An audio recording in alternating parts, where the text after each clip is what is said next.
Ready to move in premium triplex villas at Bachapalli APR Projects. ఇయాల నేను ఒక మాట ఈ వేదిక మీద నుంచి తెలంగాణ 4 కోట్ల ప్రజలకు నేను ఒక మాట చెప్పదలుచుకున్న మీడియా మిత్రుల ద్వారా రెఫరెండం 90 రోజులు రేపటికి అవుతుంది. ఎన్నికల్లో ఇచ్చిన మాట ప్రకారం ఆడబిడ్డల కార్టీసీ బస్సు ఉచితం ఇచ్చినాం. రాజీవ్ ఆరోగ్యశ్రీలో 10 లక్షల రూపాయలు పేదల వైద్యానికి ఇచ్చినాం. మొన్న గృహలక్ష్మి పేరు మీద ఈరోజు ప్రతి ఇంటికి 200 యూనిట్లు ఉచిత విద్యుత్ ఇచ్చినాం.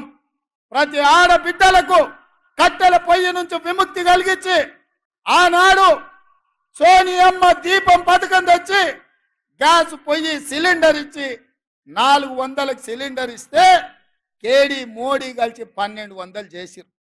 ఎన్నికలప్పుడు ఆడబిడ్డల కష్టాలు తీర్చడానికి 500 రూపాయలకే సిలిండర్ ఇస్తామని చెప్పినాం, ఇచ్చి చూపించినాం. తొందరలోనే పేదవాడికి సొంతింటి కళ నెరవేరడానికి ఇందిరమ్మ ఇండ్లు ఈ నెల 11 తారీఖు నాడు ప్రారంభించబోతున్నాం. ప్రతి నియోజకవర్గంలో పేదవాడికి ఇల్లు ఇవ్వడానికి 3500 ఇల్లు ప్రతి నియోజకవర్గంలో ఆల్రెడీ మంజూరు చేసినాం. పేదలకు ఇల్లు ఇవ్వబోతున్నాం. రైతు భరోసా పథకం కింద ప్రతి పేదవాడికి 1 ఎకరం, 2 ఎకరాలు, 3 ఎకరాలు, 4 ఎకరాలు, 5 ఎకరాల పైన ఉండే వాళ్లకు వరుసగా ఖాతాలలో వాళ్లకు రైతు భరోసా పథకం నిధులు వేసినాం. ప్రభుత్వ ఉద్యోగులకు, కాంట్రాక్ట్ ఉద్యోగులకు, అవుట్ సోర్సింగ్ ఉద్యోగులకు జీతం ఎప్పుడు వస్తుందో తెలియదు, ఇల్లు ఎట్లా గడవాళ్ళను తోయదు.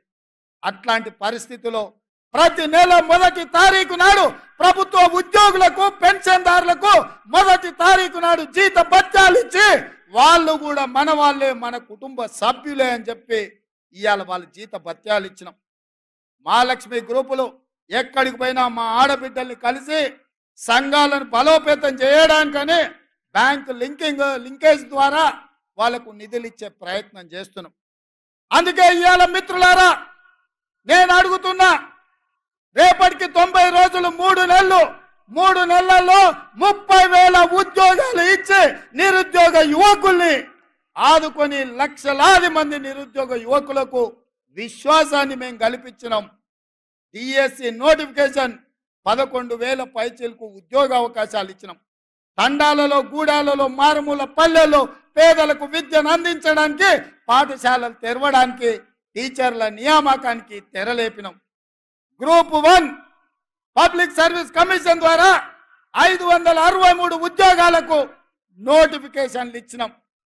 ఒక్కొక్కటిగా కేసీఆర్ చిక్కుముళ్ళేసి కాకి లెక్కలు చెప్పి తెలంగాణను సర్వనాశనం చేస్తే 10 ఏళ్లలో 100 ఏళ్లకు సరిపోయే విధ్వంసం సృష్టిస్తే ఒక్కటిగా శకలాల నుంచి తెలంగాణను బయటికి తెచ్చే ప్రయత్నం చేస్తున్నాం. మిత్రులారా, ఇవాళకి 89 రోజులైంది.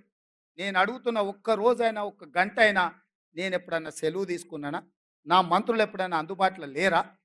మీకోసమే కదా సచివాలయంలో వచ్చి కూర్చుంటుంది. ఇవాళ వేలాది మంది సచివాలయానికి వచ్చి కాగితాలు ఇచ్చిపోతున్నారు కదా.